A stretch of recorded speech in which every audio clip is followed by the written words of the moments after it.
Sometimes we go looking for things we don't want to find. And if I go down, so will you. You still think you know what I will and won't do? I'll be coming for you, bitch! Make me laugh. I will not!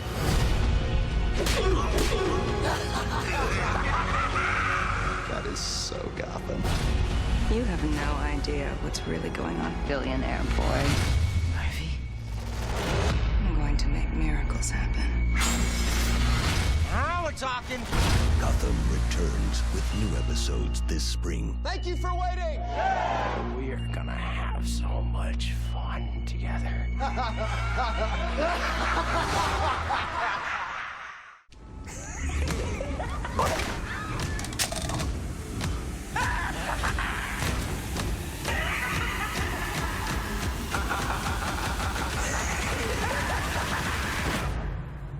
What is up, everybody? My name is BobaTalks and welcome to a brand new Gotham Season 4 trailer breakdown. Now, you guys have been pestering me like hell about this trailer, like screaming at me that I didn't get it out yesterday, because yesterday was my Gotham review day, of course, and then I needed to fit in my Flash trailer breakdown. But anyway, enough about that. You guys were going crazy because of all this awesome footage. I don't really blame you, to be honest, but at least it's out now. I'm sorry. Now, there is so much to talk about in this trailer because it shows more Jerome and Penguin. There is more Jim and Sophia. We even see Harvey, which is brilliant because I was really worried that he might leave, but at the same time, I didn't think he would because Donald Logue plays such an amazing Harvey Bullock. But anyway, guys, let's just get straight into this trailer. And I want to start off with everybody tweeting me saying this.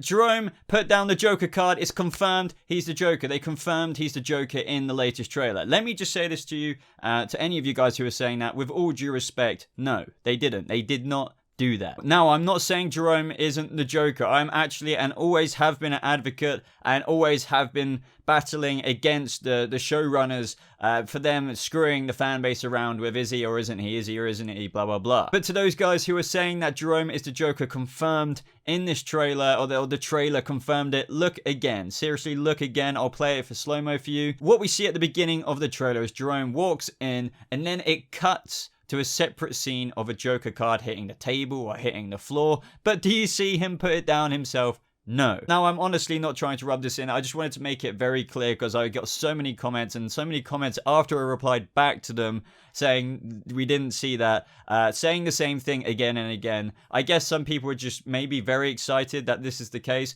But as I said, guys, I'll eat my words and I'll be extremely happy if Jerome puts the card down himself on the table, because then that would be an extreme Easter egg. But I honestly don't necessarily think that will happen. What you always have to remember is sometimes trailers are cut deliberately misdirectingly, or it's a deliberate misdirect in the trailer, or they just do it to add context to something or tease something. So in this case, you know, the Joker card is obviously very appropriate for our Jerome/Joker character in Gotham. But one thing that we didn't see in this trailer, and I can confirm this, is that I can confirm we didn't see Jerome put this card down. And also I want to point out this isn't the first Joker card we've had in Gotham at all. Last season we actually had, at the beginning of the Dwight storyline with David Dastmalchian, there was a Joker card there as well, and then everyone thought it was the same thing. So that's why I think it could be a similar thing. But as I said, guys, if Jerome puts down the Joker card in this episode, when, you know, whatever this is cut from, then that will make me a very happy man. That means the Gotham showrunners are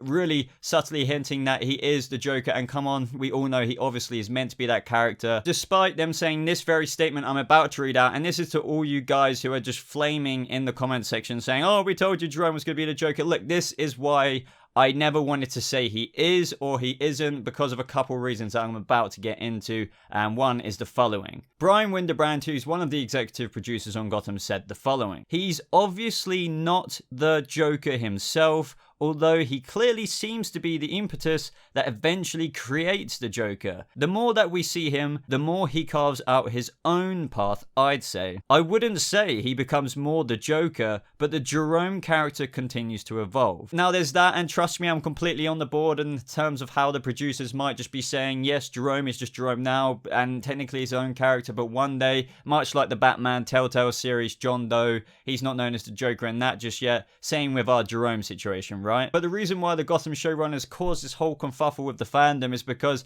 of statements like this, where they should just embrace and instead of, you know, hide around things. And also, guys, I just want to say this. Cameron Monaghan himself said that they were going to kill Jerome in the 3-episode story arc of season 3. So at the end of that whole Killing Joke / circus storyline they had going on, he was going to be beheaded. Quite literally beheaded. So that means they were going for that inspiration story arc. They weren't going to bring him back again. Trust me, after 2 deaths, everyone would quit the show if they brought Jerome back again, and it would completely take away for his character. So to everyone saying they always knew that Jerome would be the Joker, or just, you know, flaming and cussing and causing a whole lot of drama in the comment section, this is why people didn't know, even though it's very obvious that by the way he acts and the way he looks, because the Gotham showrunners do not know what they were doing, or they just keep changing their minds because of us, which is an amazing thing. I truly believe it's because of the fandom. But I'm sorry about that little mini rant over. I just wanted to include that at the beginning section of this video, because obviously this trailer shows some more wonderful Jerome Joker-esque character moments, which are fantastic. So moving past that scene where we see Jerome and then the Joker card falling, and how that is most likely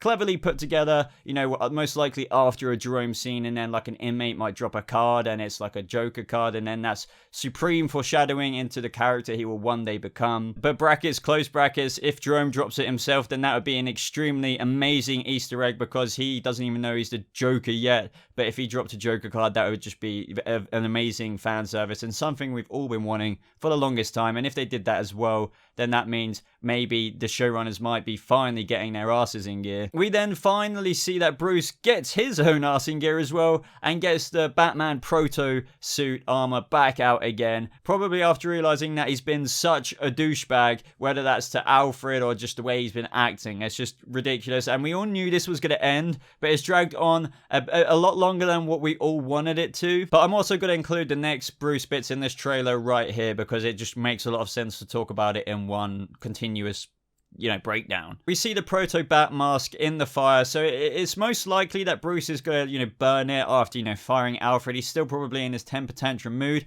but that is when we also see Ivy. And now this is the new Poison Ivy. For all of you who aren't aware, it's Peyton List, not Cameron Monaghan's Peyton List, but the Peyton List who was Golden Glider in The Flash. She's 31 years old, and she was in this badass show that unfortunately got cancelled called Frequency. I was a massive fan of that CW first season startup show. Anyway, we see her in this trailer after taking those potions, which age her like another 10 years. And as I said, Peyton List is 31 years old, which makes this next scene, which I'll get to in a second, a little bit more weirder, because we see her kissing Bruce. And don't forget that David Mazouz is actually only 16 years old. But I have to say, the clips of her walking around, and then we see like the plants or Ivy just surrounding her, is absolutely fantastic. What we do know about the Peyton List version of Poison Ivy is that she's coming to Gotham wanting to make it her own green world. So we're getting a true Poison Ivy arc. Now, I'm not saying that we've never got that before, but it seems like Gotham really are changing their approach, and instead of making Ivy this kind of, I don't know, sub-character who doesn't really do too much, now they're really giving her, I think, this story arc in the second half of season 3, which will last a few episodes, with her actually becoming more of a villain herself, wanting to make it her own green, beautiful world. For once, we're actually seeing the Poison Ivy. They've completely put her story into the hyperdrive and just gone full swing with it, and skipped over so much stuff. I guess they just want to add her, you know, character into a more villainous role, make her more Poison Ivy, make her have the meta abilities to manipulate plants and all that. And I think that is being heavily teased in this trailer with all the plants surrounding this building. But anyway, back to the moment where we see the very, very much so older Ivy kissing the very, very young, almost half her age Bruce Wayne. And then the next moment in the trailer, we see this kind of dream sequency, most likely hallucinogenic moment, trippy kind of moment with Bruce. And I think this is completely related to Poison Ivy. Now, if you know a little bit about Poison Ivy, you know that sometimes when she kisses people, she can, poison them. But I think in this moment here, she's going to put Bruce on a trip, and he'll go on his own sort of realizing a self-discovery kind of journey in that moment, realizing how much of a douchebag he's been to Alfred, his true purpose and all that stuff, because we get some awesome clips in this dream sequency kind of moment. What we do here in the trailer, just as we see this Batcave scene with Bruce, is I'm going to make miracles happen. I don't think she says you're going to make miracles happen. I think she's talking about herself in terms of her transformation of Gotham and, you know, all this stuff she's realized about herself after taking those potions and what she wants the world to look like now with her own green paradise. But anyway, how cool was this scene with Bruce Wayne in the Batcave, in the future Batcave? Now this set looks kind of big. Like they would have had to have carved out quite a little bit for this Batcave to be a thing. Now, does that mean we're going to get a bit more of the Batcave when Bruce goes back into his vigilante mode, and that's when Jerome is coming back into Gotham, because we know that Bruce will be getting back in his Lucius Fox made proto Batsuit. Now, I'm also seeing a lot of comments saying that this is the Batman, or like at least this is a silhouette Batman. What I can tell you is that is not a silhouette. That is definitely someone standing there in the cape. I thought this moment was really cool. However,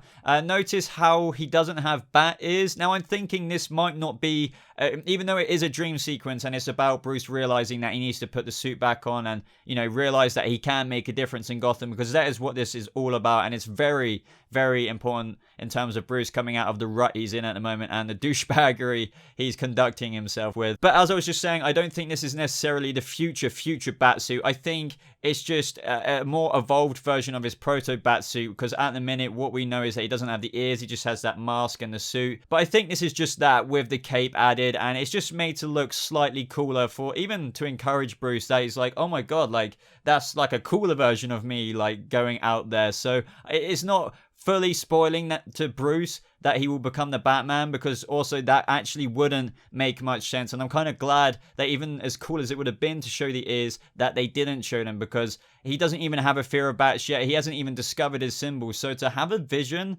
about him having the bat ears and the Batman armor would just make completely no sense. So to all those guys who are disappointed that it's not actually the Batman suit, it's fine, because he's just seeing a vision of himself in the vigilante armor that could be a possibility in an upgraded version, because he already knows himself, obviously, that he's been going out there as a vigilante. But I think that's been designed to make a little bit cooler, like the Batcave. It's kind of like a premonition-y kind of thing into his future insight of being an even more badass vigilante, just minus the ears, minus the symbol, because all of that is still yet to come in Gotham. Because yes, he can have vigilante armor, yes, he can have it with a cloak, and he can imagine that in a dream sequence, but you can't imagine the symbol that doesn't quite yet exist yet. So no bat ears, no Batman symbol. But yeah, why not a cape? Because, you know, I'd imagine myself with a cape if that was me. But the next scene is very, very interesting in terms of Bruce's self-discovery, and this is my take on it, so take this as you will, but I think it makes quite a bit of sense. We see Ra's al Ghul. Now, I still think this is very much so in the dream sequence. We can see all the blurred effects around it. It really does keep in line with what we've already been breaking down. We see him with the blade that he stabbed Ra's al Ghul with, the blade that kind of gets handed down between Ra's al Ghul and the next Ra's al Ghul. But the next thing we see in this dream sequence is very, very interesting, and it's basically the face of Bruce Wayne, and presented in a mask kind of way. And I think this is meant to depict that Bruce Wayne is the mask and Batman is his true symbol, because it just makes so much sense. We know that from the comics anyway, that Bruce Wayne is genuinely the mask and Batman is his true self. What did we see in this dream sequence? We saw his future vigilante self in a cave with the cape on, not quite the Batman armor, but very, very close to the Batman armor. And then in this dream sequence, what do we see? We see Bruce Wayne's face cut off as if it's a mask, but in that trailer at the same time we saw the Batman. So I think this is symbolizing that this is who he's meant to be, and he's realizing in this Ivy trip dream sequence that he is meant to be that vigilante, and Bruce Wayne is the person he's pretending to be, and it actually isn't his true self. And I think the person holding that is Ra's al Ghul, by the way. I think it's just meant to be, I don't know, like a scary filler in for the dream, because why not? I don't think this was real life at all, and yes, I don't think Ra's al Ghul is dead. Even in the comics, he never truly dies, even when you think he is dead anyway. And I believe I do remember reading something that he will be coming back in the second half as well, so they just want to give that a little bit of a gap, make you think he's dead, but he will be coming back. But in terms of what we see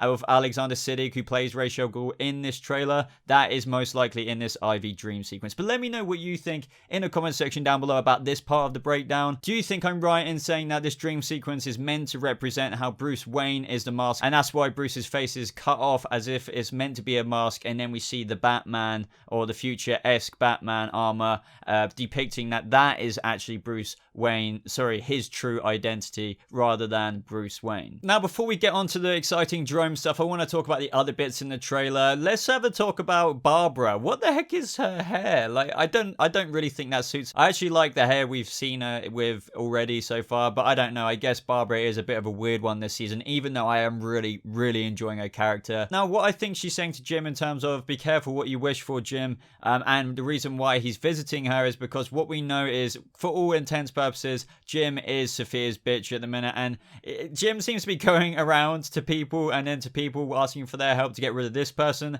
I've got a feeling he needs Barbara's help and maybe the Siren's help, or maybe just at least Barbara's, because he maybe wants her to be on top of the Underworld, if anyone. Anyway, to get rid of Sophia Falcone. We see other scenes of Jim talking to Sophia saying, if I go down, you will too, and Sophia basically just gloating, saying, you know, you still think you know what I will and what I won't do. Sophia is truly quite the Falcone, and will be even more so in the second half of the season. She'll be a big pain in the ass. I think her story arc won't last potentially for the whole rest of the season. I'm not sure I even want it to. I do find her an interesting villain, but I don't know how much I want her to be going all the way up to like episode 22 or 23 or whatever. I just don't know if I just want to move on to more interesting things. But that being said, I find it very interesting that we see a very vicious Lee talking to Sophia, and it looks like they're going to meet in the Narrows, and that kind of makes sense to me because now Sophia Falcone has asserted her control as the one and only Falcone in Gotham and ruler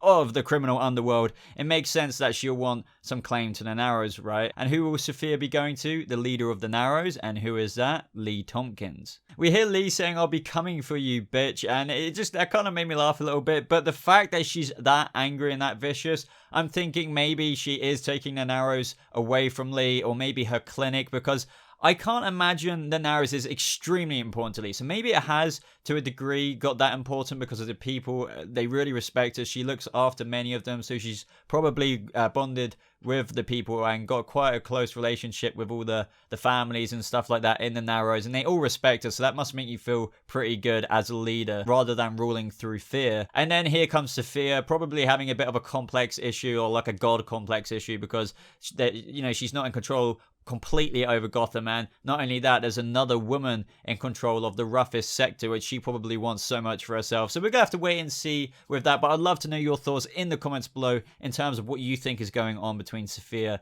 and Dr. Lee Tompkins here. We see a tad bit more Lucius with Jim, and it seems like Lucius is actually stepping outside the GCPD, and that makes me happy because I don't want him to just be a little bit, of a plot device whenever they need to go to him to find something out about an investigation. Oh, he's there with the answers. So I'm glad. I want Lucius having more screen time. Now, I'd love to know your thoughts in terms of what we're looking at right now on the screen. Seems that Jim and the GCPD are investigating someone who's been murdered. Now, initially I thought this person wasn't murdered and what Jim was holding was like the beginnings of a batarang. But I really actually don't think it's that at the same time. And it's Jim potentially investigating someone maybe like Ivy or someone who's going around killing people. What we can't forget is that Gotham is really kicking up their volume with the villains this season. So maybe it's just like another surprise that we've got coming in terms of one of the villains. But let me know if you spot a crucial detail that I might have missed. We also see the GCPD rolling out in heavy force here, with Bruce looking at them rolling out. Now, what we do know is that when Bruce finally gets his arse in gear, puts the suit back on as a vigilante,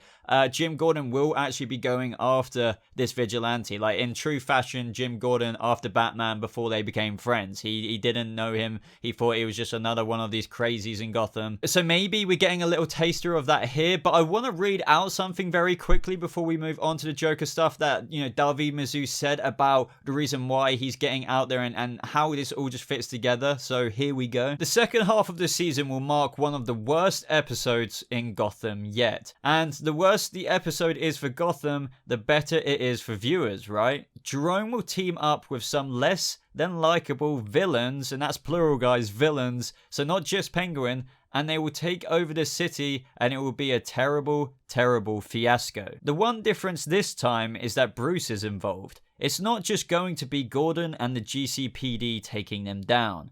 Bruce now has some bearings on what it means to take down a villain, and he will be very involved in that as a vigilante. Now, how exciting is that, guys? So, not just Penguin, so it looks like Jerome and Penguin will escape Arkham, kind of obvious anyway. We're going to get like a huge villain team up, so maybe Penguin, you know, Jerome, we might even get Freeze and other people like that. It's going to be like a true crazy thing. So the fact that it's not only Gordon and the GCPD going in, and that could well be that scene of like the GCPD rolling out with, you know, them trying to take down all these villains. It could be Bruce as well, and Bruce, as we know, likes to hang around the GCPD in plain sight, even though he is like the Batman, or at least a vigilante right now. So he gets all the information, and he knows where like the cops are going because Jim trusts the young Bruce Wayne. So guys, let's freak out about that for a moment before we move on to the Jerome stuff, and let me know what you think of that in the comments below. Like, villains, not just Jerome and Penguin, and it's just going to be a whole anarchic, crazy time with Jerome and Penguin rallying the villains behind them and just spreading absolute chaos in Gotham City. Now, as for the scenes in Arkham Asylum, and I don't think they've properly filmed all of the stuff outside of it where we got teased through David Mazouz, you know, with the villains, not just Penguin and Jerome, but all of them, you know, kind of teaming up. I don't think they filmed that yet because they're filming up to December the 15th. So they've probably obviously already filmed all the Arkham stuff, but, you know, we've still got all the rest of it to come. It seems that Jerome has got like all of the inmates on his side, and that doesn't surprise me because, as we know, the Joker and Jerome, or whoever, is a very charismatic and kind of leadery kind of, you know, character, and other people kind of fear him out of his unpredictableness and absolute craziness. But I want to beg the question, where are all the guards, or has he got them in his pocket too? I'm not sure. But what we do see is that Jerome is saying, make me laugh, and it just made me laugh how Oswald, and I just love Oswald's enthusiasm with rage mixed sometimes, and he was like, I will not. But ultimately Oswald does, well, at least, you know, engages in a fight, and that is what makes Jerome laugh. That is very disturbing that he gets a kick off all of this, but it doesn't surprise me. But either way, we see Oswald crack out some amazing moves. Now, either Jerome is just an absolute shit fighter because he got, you know, trashed by Bruce Wayne as well, getting trashed by Oswald. But either way, I freaking love that laugh that Cameron Monaghan let out when, you know, he was like smacked in the face and he was bleeding from the eyes, and he was just, oh, that was a true Joker laugh, and it's just fantastic. And really, guys, I think all of this is happening, and he's making Oswald do all of this is because I think he's just trying to promote crazy. He's trying to bring out, and this is what Jerome is all about, and what we have to remember is that he wants, you know, it just, as he said to Bruce Wayne, like, let it all go. He wants to bring this out in Oswald. He wants him to go crazy, and we saw Oswald at the beginning, like saying, I will not, and then what do we see him with next? He's just absolutely kind of loving this almost unleashed anarchic behavior that Jerome has brought out in him, and that is why I think they're going to make this sort of partnership of craziness, especially when they get out of Arkham together, and this is what Jerome is initially promoting, or at least releasing in Oswald, and as Penguin is really enjoying it, that is kind of giving more satisfaction to Jerome, and he lets out that, you know, cry of laughter. But apart from Jerome saying, now we're talking, that is all there is of Jerome in this trailer, and short but sweet, right, because we don't want to be spoiled with too much, and I think we've got enough to be going on with anyway, especially with all the additional information I've given you guys, like with what Bruce Wayne said and all the other context. It's just a very exciting time lies ahead, and all I can say is ha, ha, ha. And also a little note on that last bit of what we see of Jerome in the trailer with Penguin saying we're going to have so much fun together. It kind of re-emphasizes the point earlier in what I made in terms of how Jerome really is bringing out this he's just trying to bring out the crazy in Oswald, and Oswald needed Jerome in order to do that. And we really see Oswald kind of starting to lose it with that laugh as well. So what a dynamic duo, really. It's fantastic. I can't wait to see these two together. And I have to say, the design on Jerome is fantastic. I like the eyeshadow look on his eyes. It really does bring out the Heath Ledgery kind of vibe to slightly cover his scars, add a bit more Jerome or / Joker, a future Joker look to him. I like the use of staples on his Arkham clothing. It kind of reminds us and takes us back to the staples, you know, stitching up his face, which we had last season. I believe he's got some ha-ha-has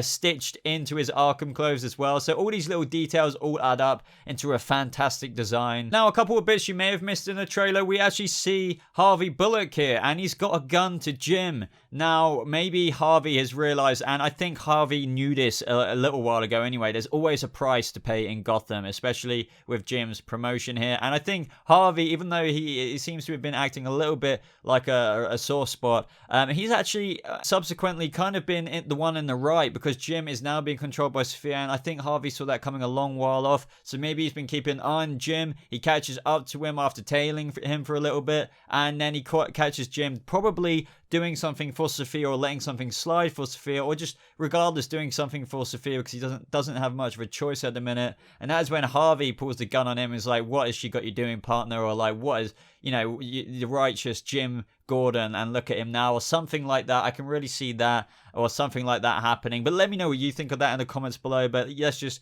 clap our hands for Donald Logue still being in Gotham, because I was actually getting scared there for a little minute. And as Nigma says, that is so Gotham, and we see him still quite kind of slightly loose and struggling. He's not quite the Riddler yet, but I think that will be resolved fairly soon, as I don't think his storyline with struggling to become the Riddler will go all season long. If it does, that might be a little bit of a drag. I want some kind of conclusion and evolution into the next stage. And we see Barbara again with a kind of Barbie doll hair, anyway, with the Sirens as a whole, and I think that this is their new club. And I'm not sure how I feel about, you know, the Iceberg Lounge, you know, to the Sirens Club, well, to the Sirens Club before that, to the Iceberg Lounge, to the Sirens Club again. I just hope that, you know, Penguin maybe opens up his Iceberg Lounge somewhere else next time, but they probably won't do that because of budget reasons. But maybe this is the opening night of the Sirens Club again, but I have no idea. We're just gonna have to wait and see for this one. But let me know what you thought of this trailer down in the comment section below, guys. I feel like it definitely demonstrated the awesomeness to this season of Gotham, and all that we've got that lies ahead of us in the last half of Gotham Season 4. I honestly feel like this season will be Gotham's best season out of all of the seasons.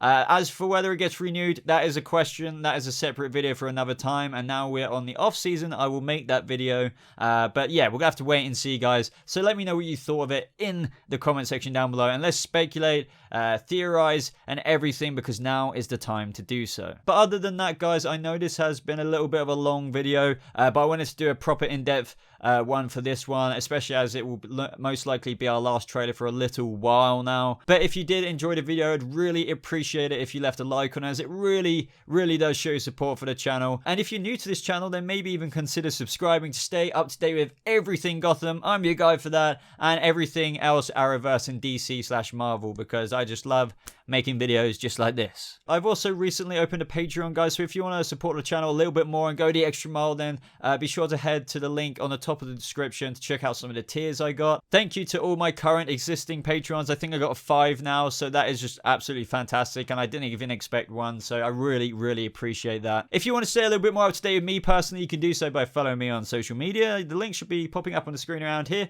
or in the description below. But I have said everything I've got to say about this, guys. I hope you enjoyed the trailer breakdown, and as I said, I know it was a bit of a long one, but God, there was so much to talk about. It's crazy. But anyway, guys, keep your eyes fixed on the channel for more Gotham content just like this. Thank you so much for watching. I hope you have a lovely rest of your day, and I'll see you in the next video. Goodbye.